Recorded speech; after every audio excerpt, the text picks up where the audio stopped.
Oke guys, kali ini kita akan mengomentari berita yang akan ngebahas tentang masalah konflik yang terjadi di Timur Tengah ya, perang antara negara Iran dan negara Israel. Nah, untuk mengetahui konteksnya, mari kita bersama simak beritanya. Kita mulai videonya.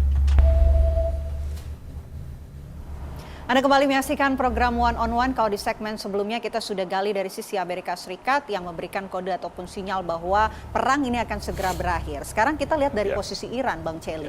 Iran melihat ini sebagai sesuatu hal yang positif, peluang damai, atau justru sebaliknya jebakan strategi? Barangkali ya, karena di pemerintahan Iran, walaupun kita harus catat ya, sebenarnya pemerintahan Iran sekarang kan masalahnya adalah siapa yang benar-benar memegang kendali yang kita belum bisa pastikan. Walaupun ketua DPR-nya kan Ghalibaf, jenderal dari Garda Revolusi juga gitu, yang kelihatannya menginisiasi diplomasi yang diperantarai oleh Pakistan dan Menteri Luar Negeri beberapa negara seperti Turki dan Mesir ya. Tetapi kita nggak tahu seperti apa sebenarnya kohesi siapa yang benar-benar memutuskan, karena katanya yang kita dengar konsep pertahanan dan pemerintahan sekarang dalam situasi kritis itu mosaic defense dan mosaic government, jadi terdesentralisasi. Nah karena itu pertanyaan. Jadi karena apa ya, banyak para pemimpin dari Iran yang dibunuh gitu ya. Jadi dari suku leadernya, terus dari para petinggi militernya itu banyak yang terbunuh. Jadi ini komando sebenarnya itu dipegang oleh siapa itu kadang kita tidak tahu gitu. Jadi itu mungkin bisa jadi strategi perang juga, karena nggak tahu siapa yang benar memimpin itu, jadi nggak bisa ditargetkan secara utuh gitu ya. Jadi kalau misalnya ketahuan nih, wah pemimpinnya ini bisa ditargetkan, bisa dibunuh ataupun membuat keadaan tuh jadi tidak stabil ketika dia itu meninggal atau dia itu tewas gara-gara dampak yang ditimbulkan oleh tadi perang itu ya. Kalau misalnya nggak ketahuan ya mungkin lebih bisa dijaga kerahasiaannya dan masih bisa berjalan gitu ya untuk perlawanan Iran melawan negara Israelnya. Tunggal dari pemerintah Iran dalam melihat situasi ini kan juga agak spekulatif, tapi dari segi trust, kepercayaan, memang ini kan makanya perlu interlokutor dulu kan, perlu Pakistan yang barangkali kedua belah pihak percaya. Tetapi saya kira kalau 2-3 minggu ke depan memang Iran ini menangnya pada waktu ya, bertahan aja kan mereka sudah bisa mengklaim victory. Artinya kan salah satu tujuan awal Trump kan, harus kita lihat konteksnya kan, ingin regime change kan, mengubah pemerintahan, karena dalam beberapa hal kan konteksnya Desember Januari kemarin pada saat ratusan ribu anak muda mahasiswa kaum basaris ya turun ke jalan menuntut perubahan, kan mereka direpresi dengan keras oleh Garda Revolusi dan underbow-nya ya, namanya Basij, pasukan Basij. Kabarnya sampai 10 sampai 30 ribu terbunuh tuh kaum protester. Kan mereka waktu itu minta bantuan pada Amerika Serikat. Nah itu ya mungkin yang apa ya, kurang banyak diberitakan karena ya akses untuk informasi itu sangat dibatasi ya di Iran. Ketika demo itu terjadi ya, itu akses internet, media sosial itu benar-benar diblokir. Jadi kita nggak benar-benar tahu tuh apa yang terjadi ketika demo itu sedang berlangsung gitu. Katanya kan ada yang banyak terbunuh gitu, sehingga orang-orang yang tadinya demo ya, tadi menyuarakan pendapatnya itu mungkin takut gitu untuk menyuarakan pendapat tersebut, karena kalau misalnya dia menyuarakan ya mungkin akan dibungkam gitu oleh pemerintahan dari Iran gitu, yang mungkin menginginkan negara itu nggak kacau gitu ya. Jadi ada dua sisi juga nih. Jadi Iran tuh sebenarnya mungkin nggak benar baik, tapi ada sisi buruknya juga tentang informasi yang itu ya, tentang mungkin pembungkaman para demonstran seperti ini gitu. Jadi ada sesuatu yang mungkin ditutupi, ada informasi yang hilang ya, yang tidak kita ketahui, dan itu mungkin akan terus begitu sampai nanti ada pergantian rezim ya. Kan mungkin salah satu motif Trump ya, dia old fashion romantics kan, help is on the way kan, ingat dia waktu itu. Nah kalau ternyata memang dia tidak bisa melakukan regime change kan tinggal bagaimana dia menurunkan level harapan gitu, yang kira-kira oleh pemerintah di Iran sekarang ini bisa oke. Tetapi kan buat pemerintah Iran, mereka tidak tumbang aja itu sudah bisa mengatakan kita menang gitu loh, walaupun sebulan langit mereka kuasai total. Tetapi ternyata tidak runtuh dan mulai pemimpin tertinggi, pemimpin militer decapitation kalau istilah dari Donald Trump itu, ternyata mereka bisa bertahan. Nah itu aja mereka bisa berkata bahwa mereka menang. Jadi time is on their side dalam pengertian itu, sehingga 2-3 minggu it doesn't really matter gitu loh. Kalau mereka berharap bahwa kalau ternyata Trump mau melakukan invasi darat ke beberapa pulau, kan itu berarti perangnya akan panjang. Dan saya kira publik Amerika tidak siap dengan perang yang terlalu panjang. Sehingga sekali lagi dari jawaban dari pertanyaan tadi kan, secara strategis time is on their side. Secara taktikal nggak ada pertanyaan terlalu jauh bahwa pasukan-pasukan udara Amerika menguasai Medan. Ya, jadi kayak mungkin di Amerika Serikat itu emang berlomba dengan waktu ya. Kalau misalnya kayak kemarin kejadian di Venezuela, ya itu presiden langsung bisa ditangkap gitu ya, bisa langsung diculik gitu ya, istilahnya kayak diambil dari rumah keamanannya dan di penjara akhirnya di Amerika Serikat. Itu kan terjadi sangat cepat sehingga orang-orang mau protes juga nggak bisa karena sudah terjadi dan itu udah selesai gitu. Jadi masalahnya itu udah nggak bisa diprotes lagi karena udah terjadi dan selesai. Tapi kalau misalnya di Iran gitu ya, itu kan masih sedang berlangsung dan berlangsungnya ini nggak tahu selesainya kapan. Nah ini yang memberikan ketidakpastian dan memberikan tekanan kepada Amerika Serikat ya, karena ya ketika Strait Hormuz ditutup, itu yang berdampak itu nggak cuma satu negara, tapi hampir seluruh dunia itu bisa terdampak gara-gara suplai minyak itu nggak bisa keluar gitu ya. Terus ada kerusakan kayak infrastruktur yang menyebabkan minyak yang harusnya diproduksi itu bisa dijual akhirnya nggak bisa gitu kan. Ada yang hancur juga jadi terbakar gitu kan. Kilang-kilang minyaknya kemarin tuh yang diserang oleh Amerika juga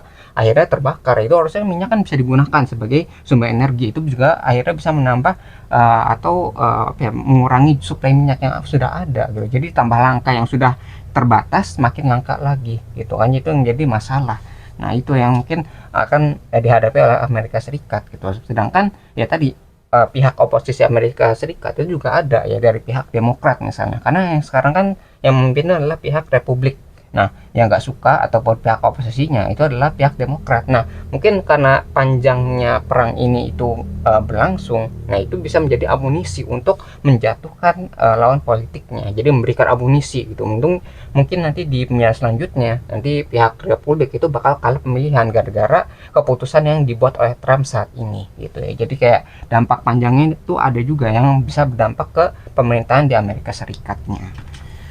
Apakah secara strategis jangka panjang kalau diperpanjang is on their side, itu belum tentu. Lebih ke Iran kalau kita lihat diperpanjang. Karena itu saya kira Trump akan stick dengan deadline 2 atau 3 minggu dari berbagai pertimbangan. Memang pertanyaan terbesarnya kan tinggal Selat Hormuz sebenarnya yang tersisa, dan bagaimana sikap negara-negara sahabat Amerika yang ada di situ. Karena ini langsung terkait dengan kepentingan mereka. Kan konteks besarnya kan ini global economy. Itu kan pasti begitu banyak negara yang akan mendesak supaya segera dicari titik temu. Ini ujungnya akan ke sana, saya kira. Jadi tekanan tuh nggak cuma dari luar saja gitu, dari dalam juga ada kan. Dari dalam tuh ada yang lawan politiknya, sedangkan dari luar tuh negara-negara sekutunya gitu. Kalau misalnya nggak cepat diselesaikan, itu akan berujung pada masalah yang lebih besar gitu. Jadi mendapatkan tekanan dari luar dan dari dalam, dari internasional dan dari nasionalnya juga ya si Trump ini. Jadi pemerintahan itu harus tampil mungkin harus cepat mengakhiri perang ini, karena kalau misalnya nggak cepat-cepat itu sekutunya mungkin akan protes juga gitu. Jadi banyak mungkin sekutunya yang bakal meninggalkan Amerika gitu. Jadi kayak wah ini teman atau enggak nih, kok bukannya saling membantu tapi malah menyusahkan gitu ya. Kalau misalnya perang ini nggak terjadi, harusnya kan semua itu menjadi lancar-lancar saja, tidak separah sekarang gitu. Karena krisis energi itu udah sangat berbahaya sekali ya untuk berbagai negara, apalagi negara yang tidak mampu memproduksi energi sendiri, yang terbatas lah sumber daya alamnya gitu. Nah itu yang membutuhkan energi itu pasti sangat lingkungan dan harus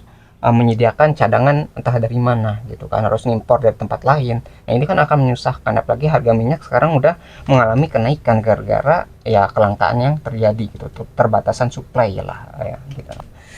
Hormuz ini kan dari Iran sebelumnya hanya membuka Selat Hormuz untuk negara non-sekutu gitu, non-sekutu dari Amerika Serikat.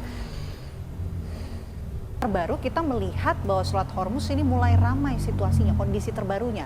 Ini bagaimana menurut Anda? Mudah-mudahan ya, karena kan salah satu tuntutan Iran kalau mau gencatan senjata. Kalau Amerika kan juga banyak tuntutan. Kalau Iran salah satunya kan sovereignty, kedaulatan Iran di Selat Hormuz.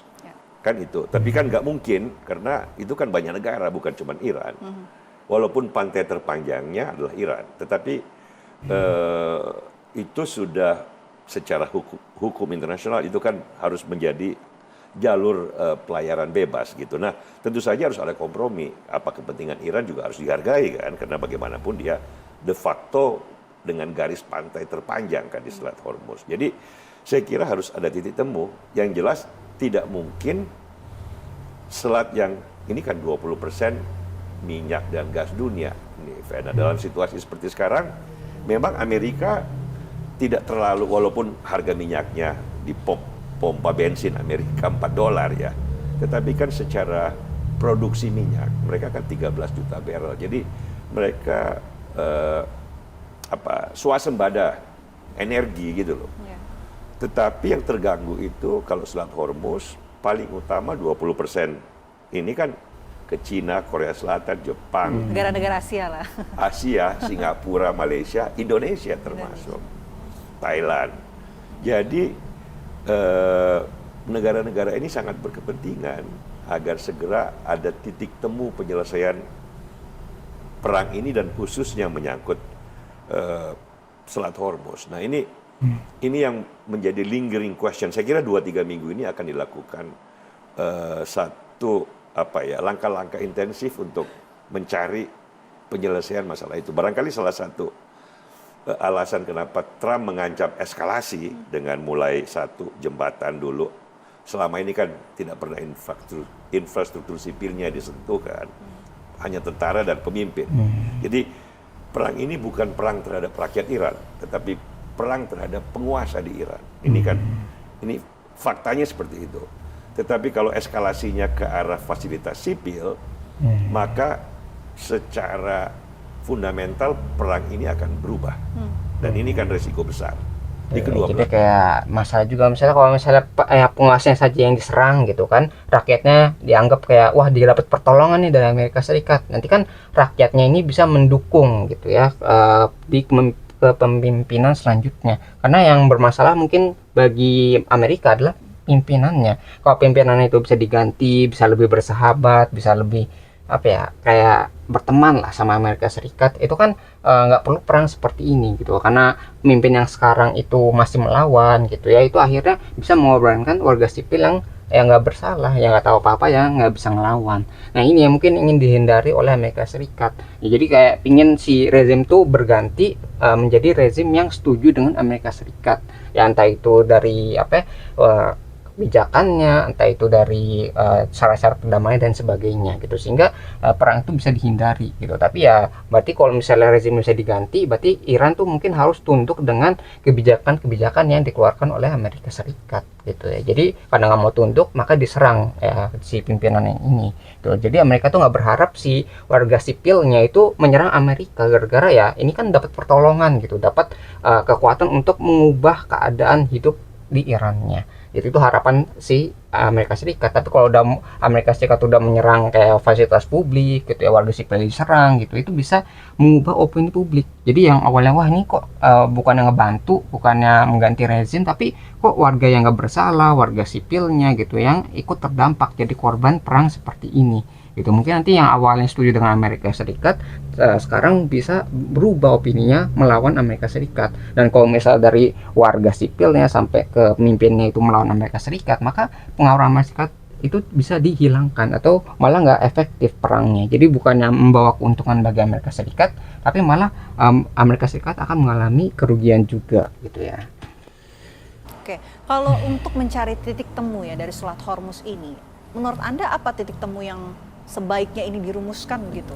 Saya kira pegangannya adalah pada hukum maritim internasional kan, ini kan daerah harusnya terbuka bagi siapa saja. Tentu saja Internasional tuh ya. de facto bahwa negara-negara seperti Uni Emirat Arab, seperti Iran, seperti Qatar kan semuanya berada di situ. Kuwait kan di ujungnya. Itu mereka sama-sama berhak untuk bukan mengklaim lah ya, menjaga supaya Selat Hormuz yang sempit itu di mulut Teluk Persia itu menjadi arus lalu lintas bagi siapa saja. Yang terbuka kan bukan hanya mereka kan, begitu banyak tanker dan kapal dagang yang mau lewat, termasuk yang dari Indonesia. Dan itu kan sama dengan Selat Malaka, sama dengan Selat Makassar, itu kan harus, walaupun itu berbeda karena kita kan kepulauan, artinya kedaulatan kita di selat ini kan beberapa hal dijamin international law. Nah, kalau Selat Hormuz ini memang choke point. Kalau dalam beberapa literatur dianggap memang salah satu problem sepanjang sejarah dunia, memang selalu ada problematik. Tetapi kan mestinya setelah perang berakhir masalah ini bisa pulih seperti semula gitu. Mudah-mudahan 2-3 minggu ya panjang, tapi mudah-mudahan segera, kalau bisa lebih cepat. Oke. Bisa dibilang Trump kalau Sambil minum misalnya, boleh ya? silakan Sambil minum Bang, ya? silakan. Bisa dibilang setelah 2-3 minggu tenggat tersebut, apa yang akan terjadi jika memang perang belum berakhir? Ditahan nanti, kita akan jeda terlebih dahulu program One on One. Ya, jadi mungkin yang bisa kita pelajari dari berita ini tentang masa yang terjadi di Timur Tengah ya, tentang konflik ataupun perang yang terjadi antara Iran melawan Israel, yang Israel itu di backing oleh Amerika Serikat. Nah, kalau misalkan tag dengan sumber beritanya, link sudah saya cantumkan di deskripsi video. Mungkin sekian yang bisa saya sampaikan, semoga video bisa bermanfaat. Kurang lebih yang mohon maaf, kita ketemu lagi di pembahasan selanjutnya, insyaallah.